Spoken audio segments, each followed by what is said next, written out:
But the American system, whatever it is, that's up to them. But within our masajid, we must operate according to these Islamic principles. And the sovereignty is for Allah. That means if Allah and His Messenger have said something, we hear and we obey. Sami'na wa ata'na. We hear and we obey. There's no discussion. There's no argument. There's no ifs, ands, or buts about it. You know, if I may relate this story to you real quick. You know, Zainab bint Jahsh radiallahu anha. One day Rasul sallallahu alayhi wa sallam went up to her and said, you know, you should marry Zayd ibn Haritha radiallahu anhu. You should marry him. So now she was from, her family had a much higher status than Zayd, who was a slave and so on. And then, you know, Rasul sallallahu alayhi wa sallam took him to be his son and so on. And I mean, his status was totally different from hers. She was of a much higher status. So she refused. But Rasul sallallahu alayhi wa sallam said, marry him. And she started arguing with the Prophet sallallahu alayhi wa sallam. And the Rasul sallallahu alayhi wa sallam said, you know, but you know, marry him. And he said, and she says, Lastu binakihati. I am not marrying him. They were discussing the issue when the verse came down to the Prophet sallallahu alayhi wa sallam, Surah Al-Ahzab. وَمَا كَانَ لِمُؤْمِنٍ وَلَا مُؤْمِنَةٍ إِذَا قَضَى اللَّهُ وَرَسُولُهُ أَمْرًا أَنْ يَكُونَ لَهُمُ الْخِيَرَةُ مِنْ أَمْرِهِ وَمَنْ يَعْصِ اللَّهَ وَرَسُولَهُ فَقَدْ ضَلَّ ضَلَالًا مُبِينًا. Which means that it is not up to the believing man and the believing woman to come up, to have a choice in the matter once Allah and His Prophet have decided something. Once they've decided, there's no choice. And whoever disobeys Allah and His Messenger, they have clearly astray. They have gone astray. When Zainab discovered that Allah subhanahu wa ta'ala had brought down this verse to Rasul sallallahu alayhi wa sallam, what was her reaction? Did she say, oh, come on, are you joking? Just because of me this verse came down? Are you serious? Come on, you mean to tell me Allah just now, you knew exactly what you were saying and sent down that verse right now? I'm just saying this is how some of us would react today. No, her reaction was, you know, is this what the Prophet, Allah and His Prophet would be happy with? The Rasul sallallahu alayhi wa sallam said, Naam. She said, okay, ankahtu. I will marry him. On the spot. There was no discussion. Once Allah has spoken, case closed. End of story. That was it. Oh no, but we're living in America and this is the 21st century and we work and we do this and we do that. No. None of that stuff. None of that nonsense.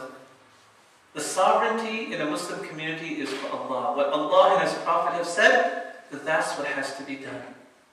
Now, are we saying, does that mean, Brother Safi, that we can't ask questions? No, certainly you can ask questions. Where Allah subhanahu wa ta'ala in the Quran says, فَاسْأَلُوا أَهْلَ الذِّكْرِ إِن كُنتُمْ لَا تَعْلَمُونَ. Ask the people of knowledge if you don't know. No, ask away.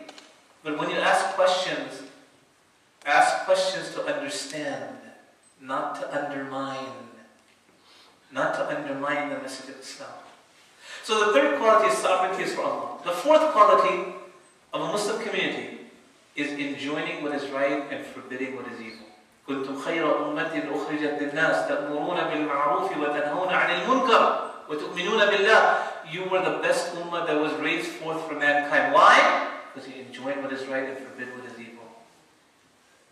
Even if it's with our leaders. We are to enjoin what is right and forbid what is evil. And this is the whole concept of nasiha. You know, the word nasiha a lot of times is translated as sincere advice. But nasiha is really anything that you say or you do for another person, hoping to help that person with something good. That's something that will benefit them. So, in Islam, we're supposed to advise people. Ad-deenu nasiha.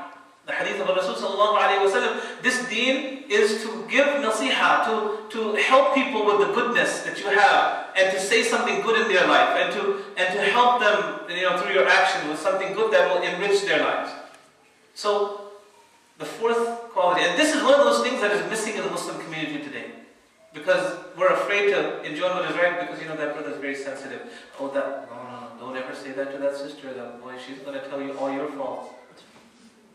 That's why a lot of husbands are afraid to tell their wives anything, right? Because they know that they'll get their whole history thrown back at them. Huh? A lot of brothers, they tell me this. Okay? Now, not all sisters are like that. But the issue, again, is enjoining what is right and forbidding what is evil. Number 5, there is freedom within an Islamic community, more so than in any other society. But freedom with responsibility. Freedom with responsibility. Not freedom to hurt people. Not freedom to destroy somebody's faith, and so on. Number 6, the concept of shura, consulting each other. This is not present even in democracy. In democracy, the majority rules. But in an Islamic system, when you say the majority rules, that means that the minorities are ignored. The minorities' rights are not recognized. Brothers and sisters, a lot of us, we sometimes become really proud. Oh, we're so free to do in America everything we want to do. It's a democracy. But is that true? Can you give? You've heard on Sundays when you go by, the church bells are ringing. Yes or no? Yes. Right? Yeah. But can you give adhan in this masjid so the whole neighborhood hears? No. Is that freedom? When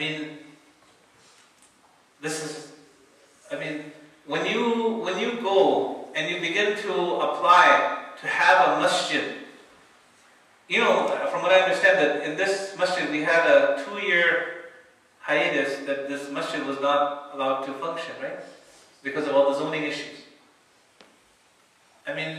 We in a Muslim situation, through the concept of shura, everybody is acknowledged.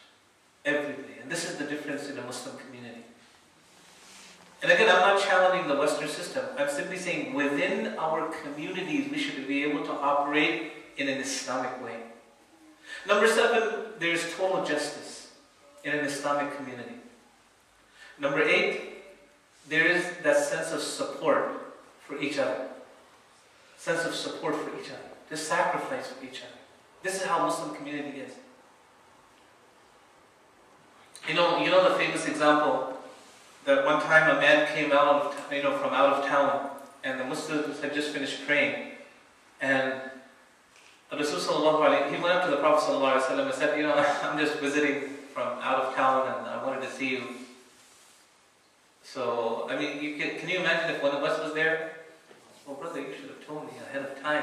You should have at least given me a call. So I could have prepared. And you're just dropping, like this. Rasul immediately went to his wives and said, what do you have to give him for food? We want to give him dinner. They said, we don't have anything. This is the leader of an ummah, the leader of a nation. He doesn't have any food in his house. He asked for water, we don't have any. SubhanAllah. So now, what are the Muslims to do? Rasulullah ﷺ now turns to the congregation and asks, who among you will take this man as a guest tonight? And a man stands up and he says, I'll take him. I'll take him. He goes home and he asks his wife, we have a guest tonight. What do you think his wife said? What? Are you joking? Are you serious? I think both of you should go to the motel. Both of you are staying in the motel tonight. His wife said, we only have enough food for our children tonight. We don't have food even for ourselves. So, the man, the husband, he says, well, what you do